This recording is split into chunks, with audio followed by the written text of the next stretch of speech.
I'm Steven Roy Goodman. Welcome back to another edition of Higher Education Today. I'm in Largo, Maryland, where we'll be talking about spying on and near college campuses. Pulitzer Prize winner Daniel Goldin is author of the book Spy Schools: How the CIA, FBI, and Foreign Intelligence Secretly Exploit America's Universities. Welcome, Dan. Thanks, Steve. It's a pleasure to be here. Well, I'm really glad you're here. We've known each other for a while, Yes. But we've never talked about the CIA and college campuses before. No, mostly college admissions, so this is a new topic for us. Well, great. Well, maybe if we can talk a little bit about your book. I'll hold up your book for a second, but this is a really provocative book. You allege, if I understood this correctly, because I've read your book, every page, but if I understood this correctly, you allege that there's all this spying that's going on American college campuses. That's right, and I document it. I mean, the thesis of the book is that globalization, the huge influx of foreign students and professors and the study abroad programs and so on, has led to a kind of boom in both domestic and foreign espionage.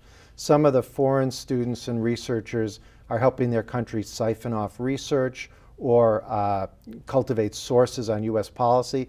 And then the FBI and the CIA are trying to recruit these foreigners and send them home as our agents. So it's kind of a two-way spy versus spy undercover on college campuses. But this is a little strange to me as an admissions person, where I'm trying to help students to find a university that's the right fit for a student. But meanwhile, there's all this spying going on campus. That's right. I mean, people don't think of universities as a sort of center for spying, but there's a lot of reasons why foreign intelligence is interested in them. They'd rather recruit a young, impressionable person whom they can kind of steer into a government position. That's easier than trying to recruit somebody in government. And then on the faculty level, there's kind of a revolving door between government and academia. Somebody who's a professor when their party's out of office becomes Assistant Secretary of State when their party's in office. And then universities are relatively open, trusting places. You could just walk in there and go to a seminar or a cafeteria and strike up a conversation. And on the U.S. side, from the perspective of U.S. intelligence, it's a lot easier to recruit somebody from, say, Iran on an American college campus than it is in Tehran. So for both sides have a lot of reasons for focusing on universities. But if you were a university president, what would you do about this? Well, right now they don't do much. They kind of turn a blind eye. They get funding both from the U.S. government and from foreign students and foreign branches and so on. So they look the other way, but they could have agreements that sort of spell out more about sharing research. They could have put more emphasis on intellectual property, and they could take action. If they suspect somebody of spying, they could suspend them, discipline them in some way. And also they could look more carefully at the backgrounds of some of the students and professors before they bring them in. But how would you do that in terms of looking at their backgrounds? If you're getting a transcript from somebody in China or Iran, besides doing just basic research in terms of what that school is, how are you supposed to know if they're a spy? Well, there's a couple, not exactly telltale signs, but for example, in my book, I talk about a university in Beijing called the University of International Relations. And, to all intents and appearances, it's a normal school, but actually it's partly funded and overseen by China's intelligence service. And this doesn't seem to be generally known in the U.S., and there's a couple of American universities that actually partner with this school and exchange faculty and have other agreements with it. I mean, they should know about this, and then if somebody's resume says, degree from University of International Relations, they should take a second look and maybe consult the intelligence agencies. Well, speaking of taking a second look, if I understood what you wrote in one of your chapters, you mentioned that this school in China has a relationship, and a very deep relationship, with a particular college in Ohio. That's right. What does the college in Ohio get from this? The college is Marietta College, and the university in China helps Marietta, which doesn't have a lot of money, recruit full-paying Chinese students. And so as a result, it's a close relationship where Marietta faculty go over and teach there, even though they're probably teaching some of China's future spies. Faculty from the University of International Relations and students come to Marietta. They get a firsthand knowledge of American culture. And there's many different dimensions to this relationship, and it's financially lucrative for Marietta, And for the university in China, their people who are going to be working in intelligence, some of them, get a sense of what American culture is like and learn how to blend in later on. So to be clear, you're saying that a college in Ohio is taking paying Chinese students and essentially training future Chinese spies. Not all of them will become spies from this university, but yes, some of their students who they came in as one-year transfer or exchange students probably will end up working for Chinese intelligence. I could see that some people would find that to be problematic. I think they would. That's kind of why I wrote the book, But again, it's not just foreign intelligence. There's American intelligence equally involved. And if you also ask me, is it possible that American intelligence might try and recruit some of these Chinese students from the University of International Relations and send them back as our agents, I'd say that might not be too far-fetched either. It's a two-way street. From my point of view, both sides are kind of exploiting academia, and taking advantage of the kind of openness. Well, and speaking of taking advantage of academia, we're in Prince George's County, Maryland right now. I thought one of the things you mentioned in your book was about the University of Maryland. If I understood this correctly, the University of Maryland has different rules on and off campus? That's right. Like a lot of universities, Maryland doesn't allow secret classified research for the government on campus, but allows it off campus. And I just don't really understand why this is such a key distinction, whether they're doing secret research on campus or across the street. But either way, more and more American universities are doing secret research for the government, depending more on funding for the government, and thus aren't really in a position to balk when there's covert recruitment and other activities going on. Well, and speaking of the recruitment, you documented some of this in the book as well, but how does it work if Professor Jones or Professor Smith or student Jones or student Smith is trying to be recruited, or how do they do that? Well, there's different ways of doing it. Sometimes they will bring pressure. For example, there's a professor at the University of South Florida I write about who grew up in China, now a U.S. citizen, was approached by the FBI because he'd had some financial transgressions. And basically they said to this guy, his name is Dajin Pong, they said, you've got two choices. You can lose your professorship and go to prison for your financial wrongdoing, or you can keep your professorship and spy on China for us. So there's pressure is one kind. Then another kind is sort of just simply covertly, where they don't indicate that they're from the CIA or the FBI.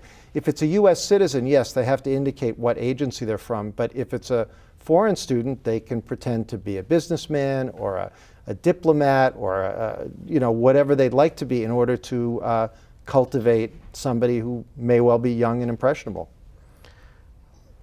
But that may go against some of the notions of openness at a college or university. That's right. One of my concerns here is I'm kind of an academic traditionalist. I grew up in an academic family. Both my parents were professors.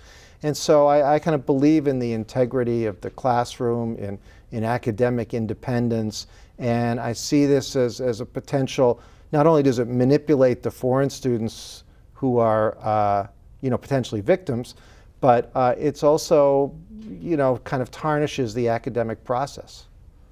I could see that. And I could also see the other side, though, that someone could argue, well, a U.S. university gets a lot of money and a lot of support from the United States generally, and students have the ability to learn all sorts of interesting things about life at a college university, but don't they have a responsibility to support the infrastructure, the military, or the military infrastructure or the intelligence infrastructure that enables that learning to take place?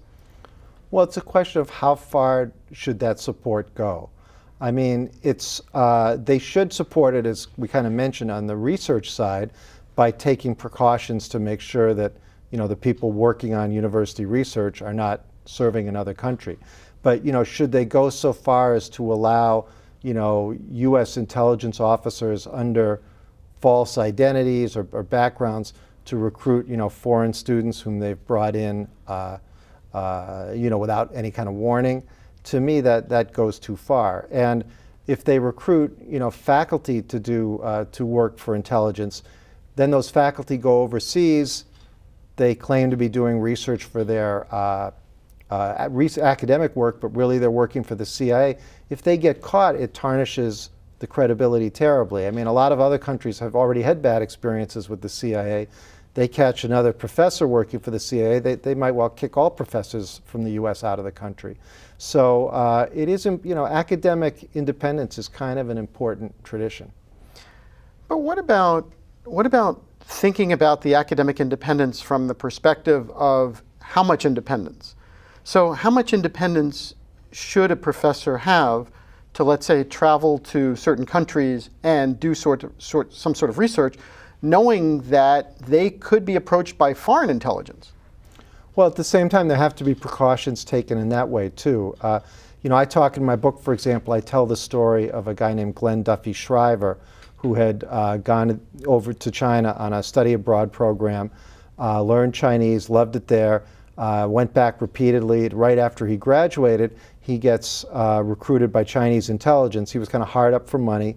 They paid him $70,000 to try and penetrate the CIA. And he tried unsuccessfully. He was caught and sent to prison. But he was kind of an average American kid. And so I think that American students or professors or researchers, when they're overseas, they should be aware that this is a potential problem or issue.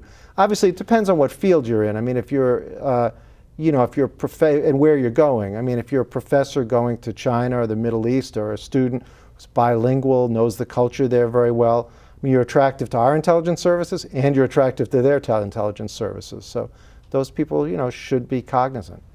Well, and speaking of that, one of the people you mentioned in your book was the former president of Penn State, which is a big university in the United States, one of our largest universities. But you allege, if I got this down correctly, that he essentially opened the door to intelligence services coming in the front door of Penn State rather than kind of going in the back door.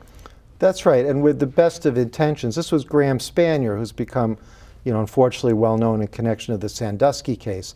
My chapter on that's called The CIA's Favorite University President.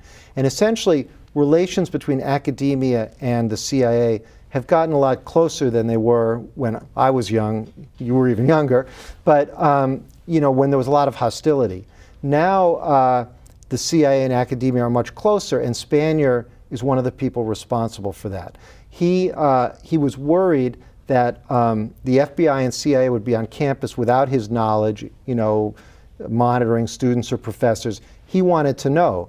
So he said to the CIA and FBI, come in through the front door, just let me know about it, I'll make sure everybody accommodates you. He talked to other university presidents all over the country, let the CIA and FBI in, and he started a national organization called National Security Higher Ed Advisory Board that brought the intelligence agencies and college presidents together.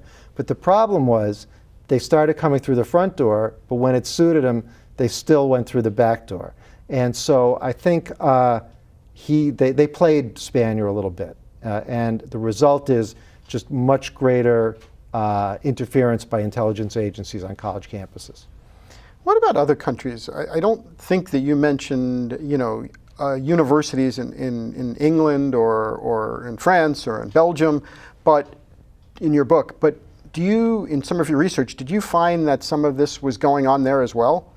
Well, I mean, it's much more famous in England than it is here. I mean, there's the famous case of the Cambridge Five, the five spies from Cambridge University originally who worked for Moscow in the 40s and 50s, Kim Philby and the others. I mean, John le Carré, who actually, praised my book, which I'm delighted by, his novels fictionalize the Cambridge Five. They're about the hunt for Philby and so on. The Smiley books are.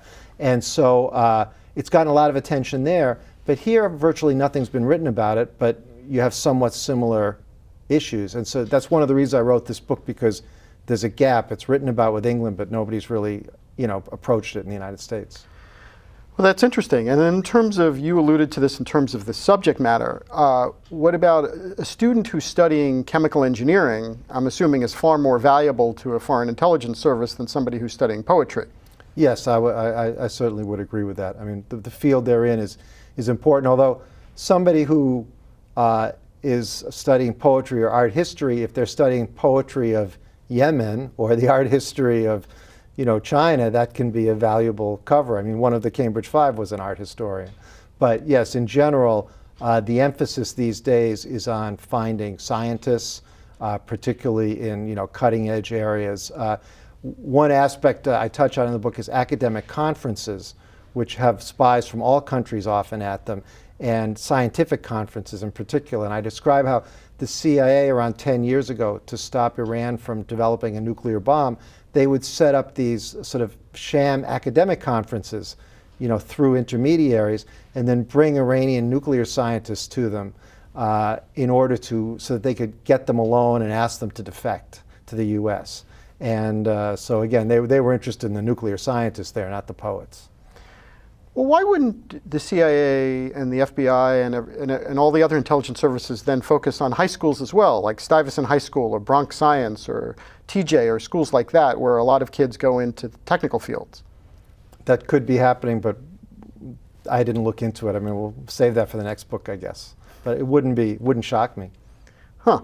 And I assume that you would be offended by that. Totally.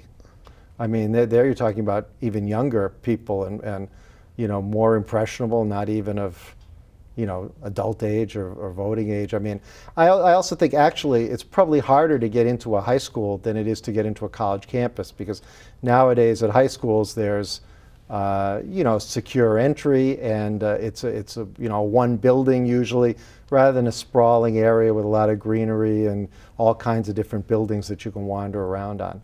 And a lot of college events are open to the public, panel discussions. I mentioned one case of a professor at a elite American university moderating a discussion. The public's invited. Somebody shows up from the Russian embassy, approaches the professor afterwards. Can we have lunch? Professor says to the FBI, "Is this guy a spy?" They say yes.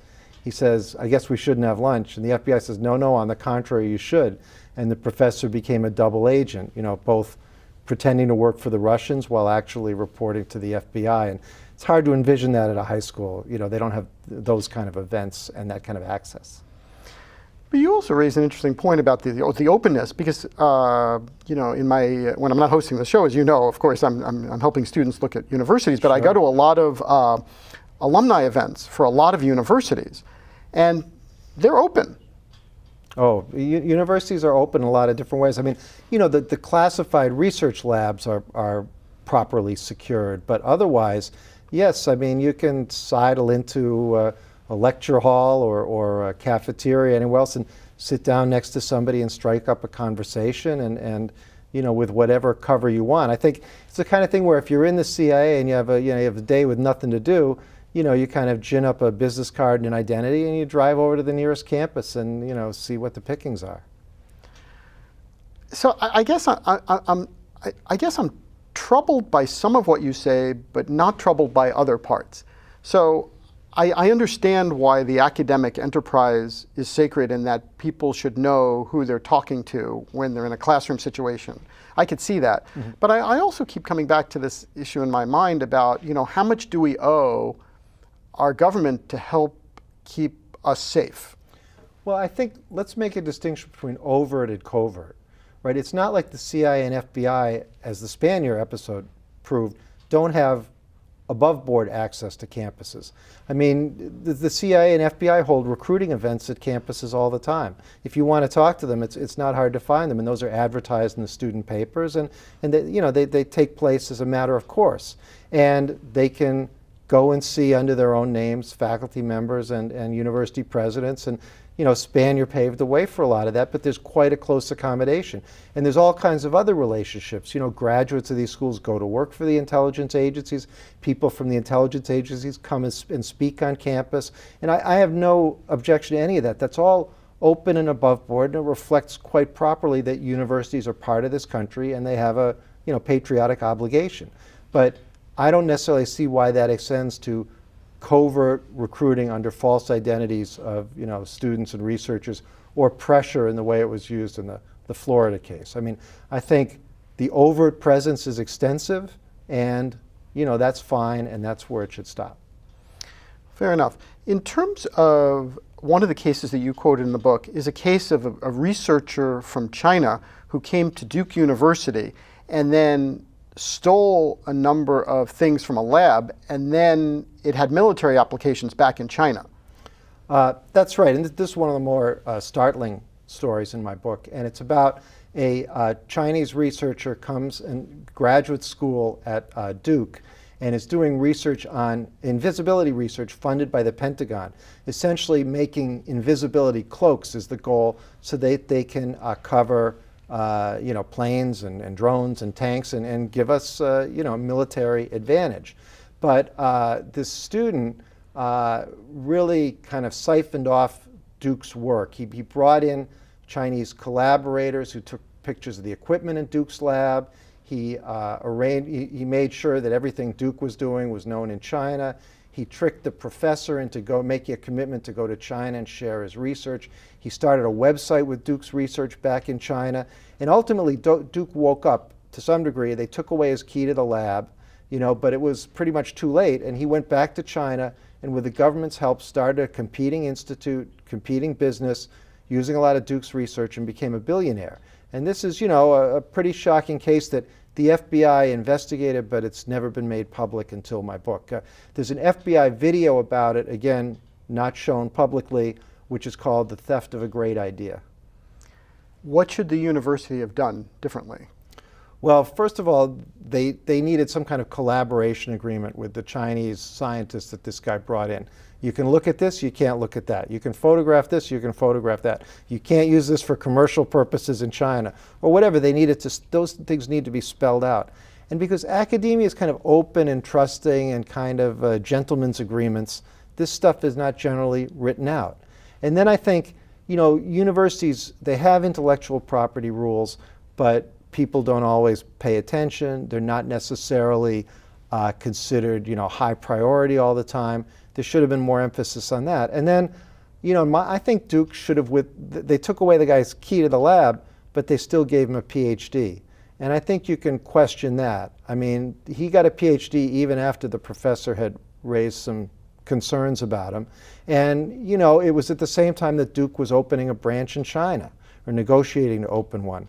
So you could say, well, if they hadn't been, looking at the attractive prospect of a heavily Chinese subsidized campus in China, would they have done more about this? And those are legitimate questions. Well, that is a legitimate question. And another legitimate question perhaps would be the issue of so many international students coming here who pay full fare. So a number of people in admissions joke that it's essentially a drug that people can't get off of because they help balance the budgets of so many colleges and universities in the United States. That's right. I mean, colleges and universities, as you say, like Marietta College, as we described, they rely on, maybe even addicted to, foreign students who come and pay full freight. There's another admissions angle in my book, since we're admissions guys, that, again, the domestic side, sometimes the CIA will facilitate the admission of a foreign student to an American university. Say they have what they call an asset overseas, somebody who's been helping, and they'd rather not pay that person in a way that might attract attention. They might say instead, we'll help your son or your grandson or daughter or granddaughter get into an American university, and by the way, the CIA has a scholarship that could help pay their way. Of course, it's not called the CIA scholarship, called some more neutral name. But so that goes on too, again, with my focus on both sides being involved. But you're right. I mean, these are significant issues. Does it bother you that the CIA would pay for one of their assets to come to an American university? Well, not necessarily as much if the person has been of great help to the U.S. Overseas. I mean, we do owe something to the people who help us. At the same time, the universities have, standards and admissions guidelines, and you'd like to think that, they're not going to compromise for that as well as for anything else. But, if somebody has put themselves in harm's way for us overseas, it doesn't, horrify me that much that the CIA might say to a university, this guy has helped us, can you ensure that his son or daughter or spouse go to your university. And if the university would take that into account, just like, as you and I know, the admissions process is a very complicated thing. They take a whole lot of other things into account, maybe some things that are, you know, less important than that. Fair enough. In terms of your book, you're going out and speaking about this book in other places. Have you been challenged by any intelligence folks from either the American side or any other countries since this book has come out? No, I haven't. I've gotten a great reception from the intelligence community. The International Spy Museum had me on their podcast. Other intelligence groups have asked me for it, or they've reprinted parts of the book in their own publications or on their websites. You know, I was nervous about that because this is not my area of expertise is more higher education and not intelligence. And even then, even today, I only kind of know this slice, intelligence and academia. So I've been very gratified by, you know, how good the reception has been. Now, while I was working on the book, the FBI kind of tried to stop me from getting information, but, you know, that's another story. And I haven't heard from them since it was published. Well, do you regularly get calls from the FBI? Well, what happened was that I sent public records requests to about 10, 15 state universities asking for their communications with the FBI and the CIA. I figured if I sent these requests to the FBI and CIA, it might take 20 years to get this book published because they don't get back to you too quickly. But the universities, you know, they have kind of a commitment to transparency, and I figured they'd send me the material. But the FBI intervened anyway. There was this one university, they said, oh, we've got, you know, 4,000 or more pages of emails with the FBI, we'll send them to you. I said, great. And when they arrived, they were all blacked out, you know, except for a couple hundred pages. And it, you know, I hired a pro bono law firm and sued the university. And its defense was, well, the FBI made us do it. They said the FBI sent 8 agents to their campus, and the agents went through all the emails and blacked them all out. And you know, ultimately, the FBI got involved in the case. It went to federal court, and you know, we settled. Again, I didn't have the time to pursue it to the end, and they did hand over most of the documents. But you know, so the CIA didn't seem to mind. I mean, they didn't care about my public records requests to universities, but the FBI did. Well, I think, Dan, we're going to have to leave it at that. We could go on for a while because this is really interesting, but we'll have to wait for your next book. Great. I look forward to talking again. Well, thank you. If you would like additional information about Dan Golden or his book, Spy Schools, his Twitter handle is @DanLGolden. If you have comments or suggestions about higher education today, please send an email to highereducationtoday@topcolleges.com. And thank you for watching. We will continue to bring you quality discussions about important matters in today's college and university world. I'm Steven Roy Goodman, and you've been watching Higher Education Today.